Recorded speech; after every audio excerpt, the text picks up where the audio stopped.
Hey everybody, this is Samantha Claire Snyder. I'm a musician, a mathematician, and a storyteller, and this is my fantasy novel, The Map of Griffyngrein. This book is divided into 4 sections, and we are now entering section 2, which is called The Forge. Chapter 1. Nothing is so lonely, so untamed, and so fiercely majestic as the open sea. Even in its calmest, quietest moods, it seems to warn the sojourner passing through that he is utterly helpless in its hands. Nonetheless, there are many who, with dauntless ingenuity, and for various compelling reasons of their own, brave the perils of the ocean, learning how to maneuver through the capricious moods and unpredictable temper of the deep. And it is to such adventurers that we must now turn this narrative. About 4 weeks after the great arrival in Griffyngrein, far away, in the midst of a seemingly endless expanse of ocean, a small, brave fleet of 5 ships was making its way steadily onward through the dusk.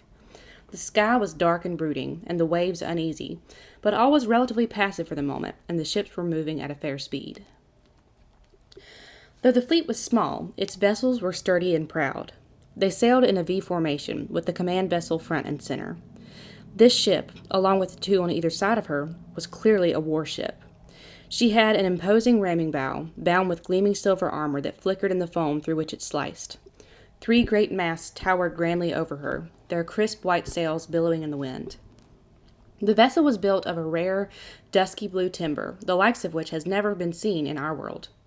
She was a beautiful ship, with sweeping lines and a sleek, graceful figure. She bore the name, engraved in silver, the Trinity. While she was the handsomest of the fleet, and the only one built of the blue wood, the other vessels were noble and impressive as well. The 2 other warships were of a similar but slightly smaller build, while the ships on either flank of the formation, bringing up the rear, were supply vessels. Overall, the fleet, although dwarfed and lonely in the vast waters, conveyed a certain dignity, a certain bravery and determination in the face of great difficulty. Had there been any man to see it from the same bird's-eye view with which we now look on, he surely would have felt the sort of enthusiasm and compassion that an audience feels for a little-known horse that, surging forward, strives with surprising ability to outrun the most famous of racehorses against overwhelming odds. Little did the crews of those vessels know what peril was at that moment drawing near. 10 fathoms below, a good distance behind the fleet, a bizarre object was moving through the water and slowly gaining on them.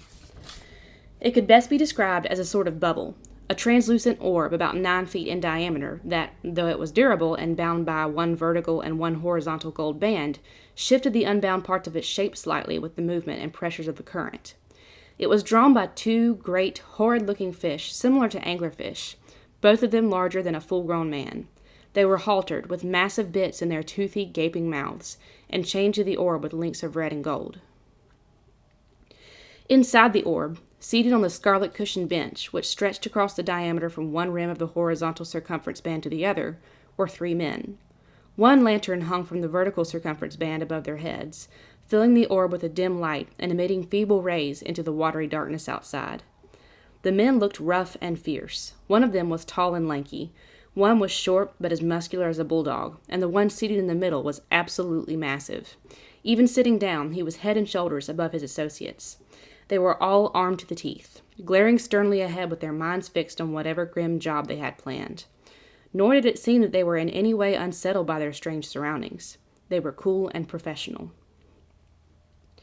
The big fish seemed little hindered by the weight of the orb, and they forged on with a relentless swiftness that moved them ever closer to the unsuspecting fleet. It was just a matter of time before they were directly under it. Whatever purpose was in their minds, and what would happen when they reached the fleet, who could tell? Here we change scenes. The swords clashed again. Ferociously the opponent was beaten back, and back, and back, with well-placed, powerful strokes. In a moment it was over. A sword clattered to the ground, and the young victor held his own sword at his adversary's throat and grasped him by the collar with his left hand. He stared the man in the face with wild eyes. "You are defeated," he hissed. "I have you. Surrender." The man, breathing heavily, only shook his head. "Prince Ezra, you forget yourself. It is I, Rimmon. Come, let me go now." At the sound of the familiar voice, the boy suddenly remembered his surroundings. Of course it was only Rimmon. He trained with him every day. He released the master and drew a long breath, wiping the sweat from his brow. His chest was tight. He wasn't sure whether to laugh at his own imagination or to be angry, but he was a prince and must always control his emotions. He forced a smile at Master Rimmon, who was chuckling a bit as he shook himself and straightened his crumpled tunic. But he became serious in a moment as he turned to the boy. My prince, you no longer need any training from me. You may consider this your last session, unless you would like to simply practice your drills with me. I can teach you no more. Your skills have far exceeded my own. The only step you have yet to take is to fight on a real battlefield. Master Rimmon, I must know everything. Surely there is more that you have not taught me, if only a handful of old forgotten tricks that could make all the difference in combat. I must be the best. I must be absolutely undefeatable. Do not end your training yet. Rimmon shook his head. Your Highness, I assure you, I have shown you everything I know. It is up to you now to keep cool and focused, and to have an iron will as you fight. I have trained you for physical skill, but only you can truly discipline your mind, and I do not doubt that you have. The prince lifted his chin, with a grim smile that affirmed Rimmon's words. The master smiled too, and sheathed his sword. We are finished, then. Ezra took his cape from the rack and threw it around his shoulders. I will come back tomorrow to practice with you, as you suggested. If you wish, it will be my pleasure. He fastened the cape with its silver clasp at his left shoulder and placed his crown on his head. Until tomorrow, then. The master bowed. Farewell, your Highness.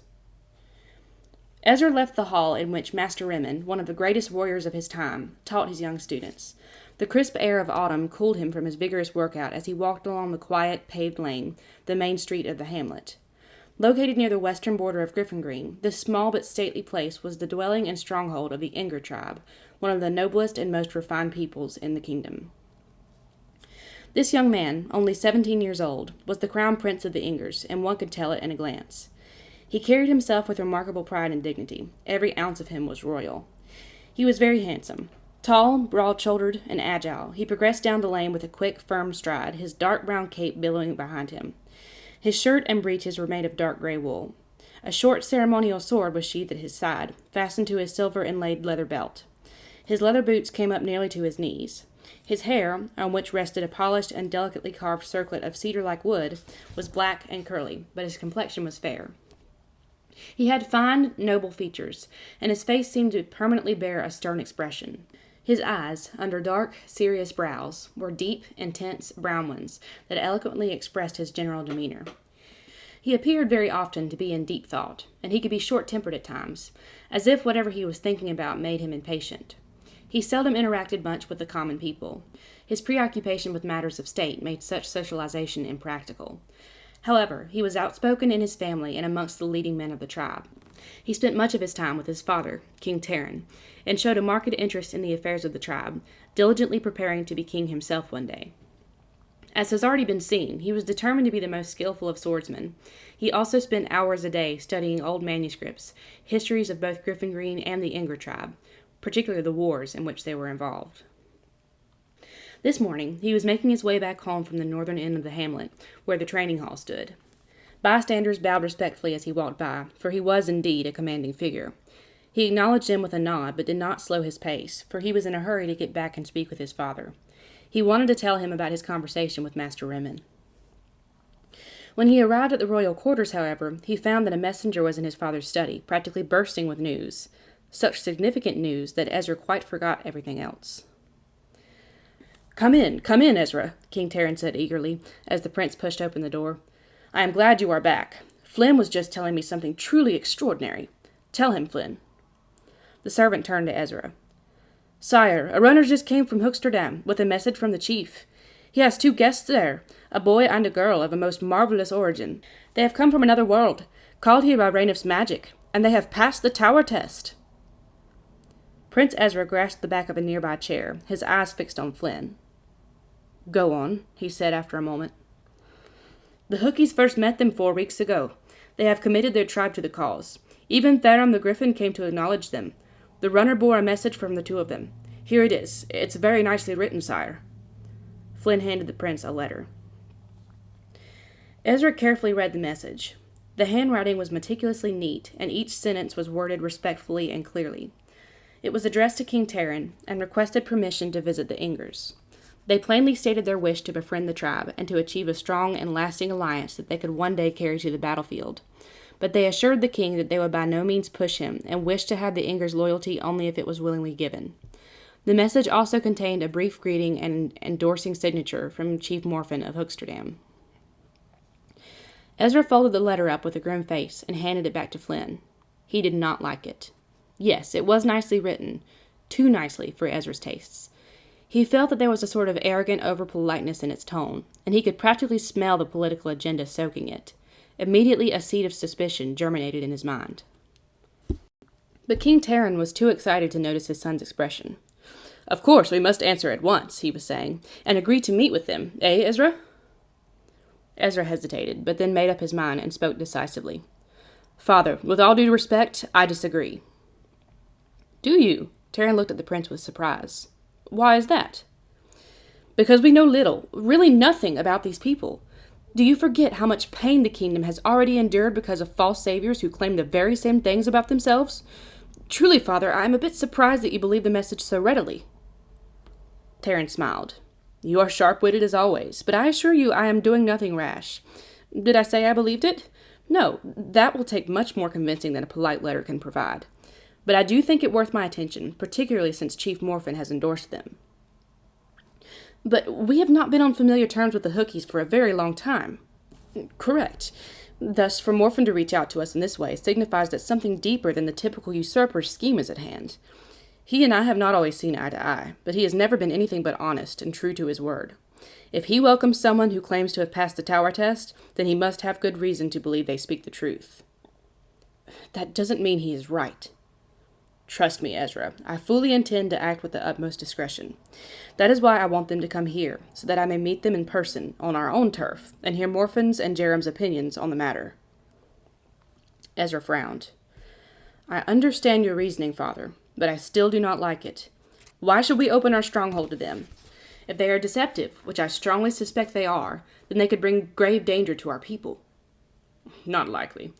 We will have a guard force maintaining strict security as always, and we will only allow a small party from Hooksterdam to accompany them. Should they prove to be dangerous, they will be humorously outnumbered, even if the Hookies are part of their scheme, which would truly shock me." "They could be spies for the advisor." "Perhaps. And you still would let them come here?" "There is one more thing I have yet to mention," Terran said. "It was not included in the letter. They dared not write it down, in case it fell into the wrong hands. The Hookie messenger told Flynn that this Jane and Jason received several items of deep mystical and historical significance during the ceremony of the tower test. He did not say what the items were, but he promised that we would see them in person, and that the very sight of them would be assurance enough of their claim's validity." Ezra stared at his father. "What do you think it means?" The king smiled significantly. "I do not know for sure, but you have heard the stories. Stories about the Sword of the Kingdom, for instance." Ezra walked to the window and was silent. "If they have it, there will be no doubt," Terran continued. Ezra didn't answer.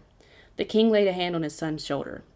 "But if there is no proof, and we find them unsatisfactory, well, then from there we shall decide what to do. But we really have no choice at the moment. If they are the real saviors, and we do not join them, or even give them a chance to prove themselves, our tribe will bear the shame for all eternity. Besides, Ezra, look at the state of our hamlet. This crisis with the water supply cannot last for much longer without pushing us to the breaking point, however strong and faithful our people are. I must send for them."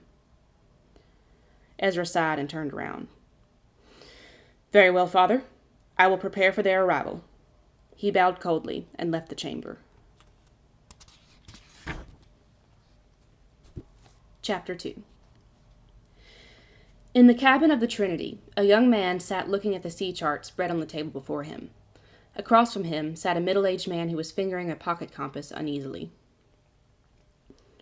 "Are you still resolved, Admiral Gibbs?" he asked, glancing at the younger man. "Or shall we try to find another way around?"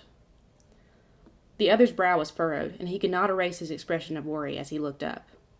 "I'm still resolved, Captain," he said slowly but firmly. "We'll stay the course." The captain looked down at his compass and snapped it closed. When he lifted his head, he drew a breath and nodded at the admiral. "Aye, aye, sir. You know best, of course." The admiral smiled grimly. Don't say that, whatever you do. It is impossible for anyone to know best about this journey. No one has ever succeeded. How could they, then? As many of them expressed the intention of going around the Black Pass as those who intended to go through it. Their fates were all the same. It's true, sir. But my reasoning runs thus. We do know where the Black Pass is, however mysterious and perilous the way through it may be. But wandering up and down, attempting to find a way around such a treacherous place, which lies in practically uncharted territory, would be perhaps more dangerous than attempting the passage itself. We could lose our way very easily if the stories about the eternal fog and acid mists are true. He touched the map, where a black mass had been heavily inked in, as if the mapmaker himself had felt dread as he depicted it. As far as we know, the pass lies between two wild continents, blocking any open passage between them. We do not know how large those continents are, or if the waters that flank them are even navigable.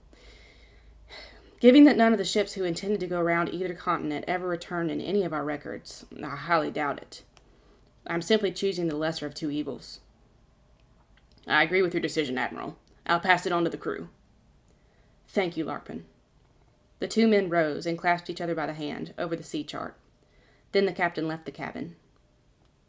The admiral remained standing and paced back and forth for a while. He was very young to be an admiral, somewhere in his early to mid-20s. He was of average height and build. His face was confident and commanding, but his vividly green eyes were honest and kind, speaking volumes of his courage and dignity. His straight red-brown hair was neatly parted and combed to the side. He wore a simple long-sleeve uniform made of a durable dark blue material. A long dagger hung from his black belt on his left side, and a spyglass on the right. His pants tucked into sturdy black leather boots. His manner indicated that he had been a seafarer for a long time, and he had a look of being toughened by experience that was strange in one so young. Regardless of what was in his past, it was obvious that he knew many perils lay ahead of him, the greatest that he had ever faced, some unknown as of yet, but some inevitable, and growing steadily nearer. Nevertheless, the expression on his face, though worried, was determined. He did not once consider turning back. Now he stopped pacing, and crossed the cabin to a large chest which stood in the corner.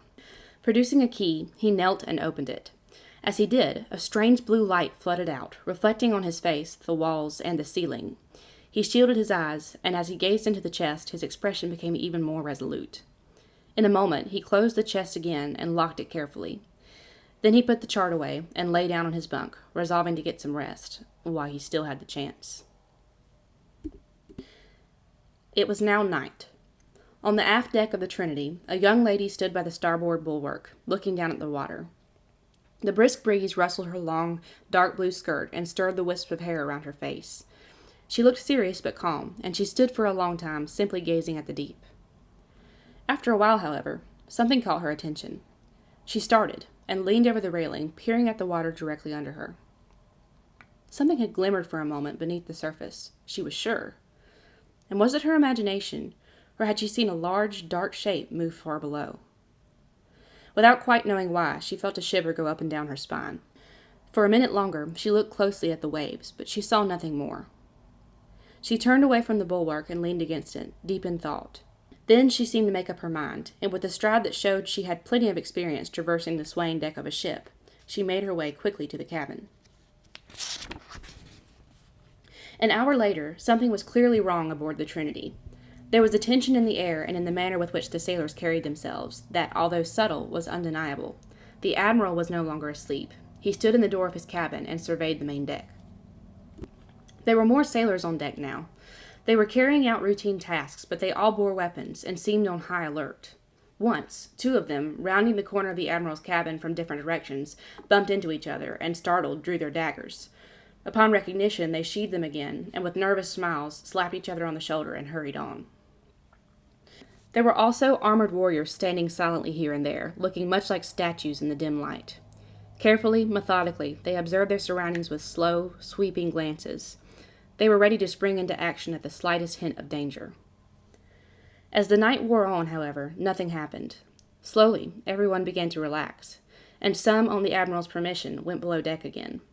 One young sailor was sent to fetch a couple cables from storage before he went to his bunk. He descended the various ladders all the way down to the cargo hold. Striking a match, he lit the lantern waiting by the ladder and carried it with him as he walked along, yawning. It was well past midnight. Just beyond the cluster of great water casks were piles of painstakingly coiled cables, and he picked out the type his superiors had requested, putting his arm through the coils and hoisting them to his shoulder. He was just turning to leave when he heard a bizarre noise. He paused, listening. Yes, there it was again. He held his lantern higher and peered in the direction of the sound. The next moment he stumbled backwards with a muffled exclamation. Good heavens, was that a blade, thrusting through the planks of the Trinity's side? As he watched it cutting them with alarming speed and ease, he frantically felt his own forehead and the back of his neck and his pulse, trying to determine if he had fallen ill and was hallucinating. The blade kept cutting. He drew his dagger, the only weapon he carried, but suddenly thought better of it and rushed off for help. Strangely enough, not a drop of water had come through the sliced boards. A hole large enough for someone to crawl through was nearly completed by the time the sailor dashed back with the handful of men he had been able to hastily collect. Only a couple of them were warriors. The rest were crewmen that had stumbled out of their bunks with whatever weapon they had been able to snatch up at the time.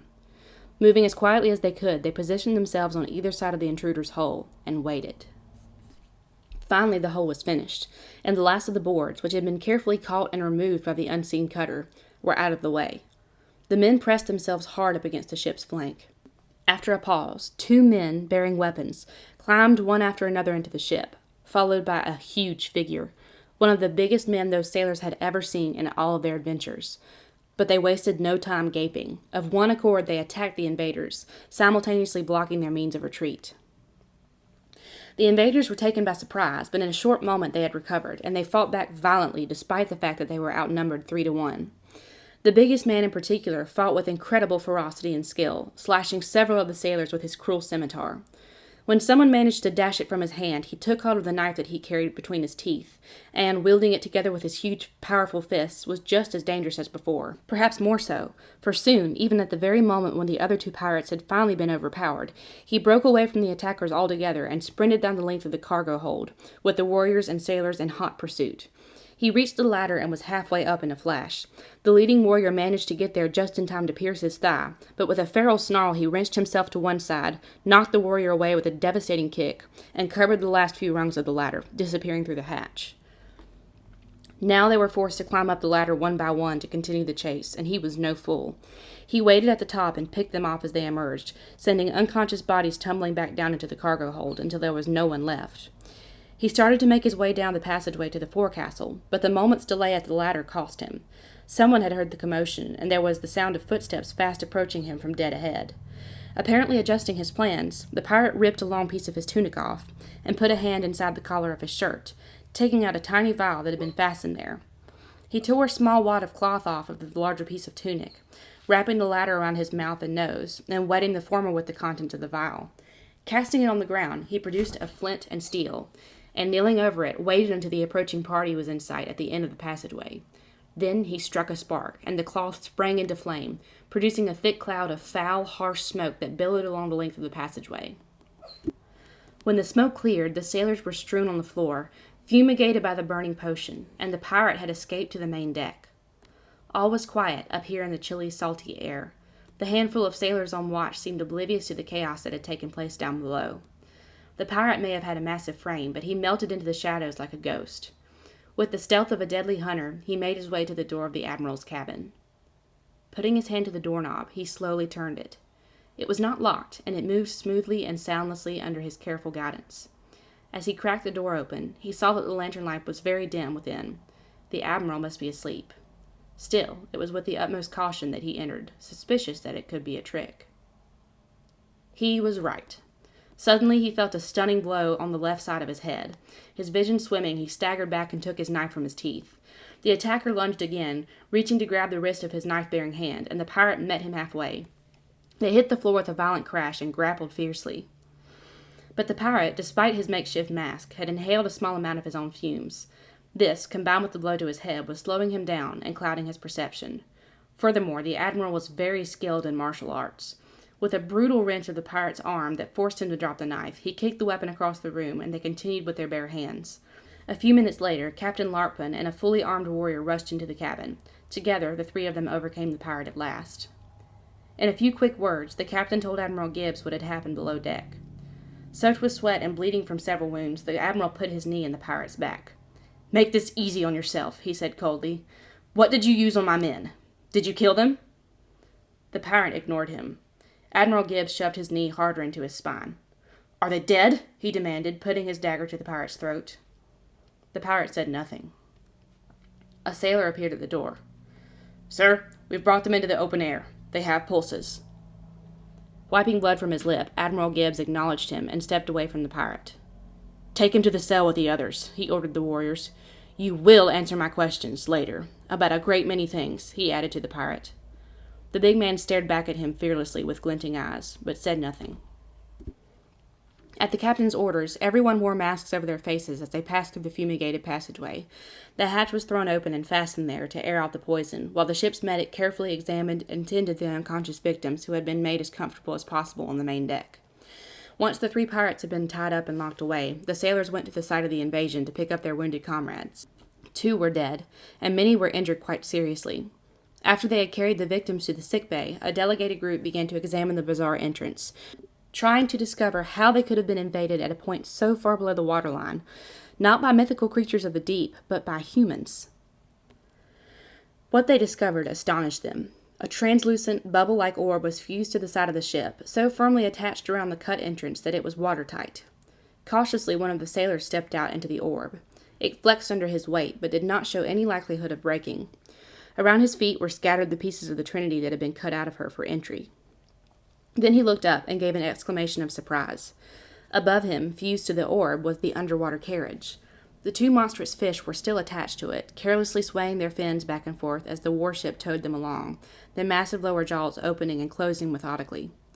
With some difficulty, he managed to climb up through the fused entrance, and straddling the crossbeam bench, looked around in amazement. His shipmates crowded around him when he climbed back into the ship, his arms full of various strange instruments that he had found stored inside the bench. "I've never seen anything like it," he said, shaking his head. "They're using some sort of material that keeps the water out, but it obviously isn't airtight. I was able to breathe easily while I was in there. It's unbelievable." He held up a piece of the material. It was the circle that had apparently been cut out of the bottom of the carriage when they had fused onto the Trinity, so that they could climb down into the bubble below. It had turned a bit brittle and papery, and the translucence was beginning to be obscured. It was like a leaf that had been plucked from a tree and left on its own for a few days. The sailors felt of it curiously, but none of them could identify it. "Did you discover any clues as to who they were and why they attacked us?" one of them asked. "Nothing that made sense to me. They are the strangest pirates I have ever seen." Gathering all the items together, they concluded that the admiral should see them at once. As they walked away over blood-stained boards, picking up the cruel weapons that the pirates had carried, one of the warriors shook his head darkly. "Hear me now, mates. All pirates are strange, as a rule. I've seen them use endless numbers of unusual techniques to get what they want. If that's all this was, I wouldn't be concerned. But something's very wrong here. I know it when I see it. Mark my words, it would be in our best interest to get to the bottom of it. Quickly."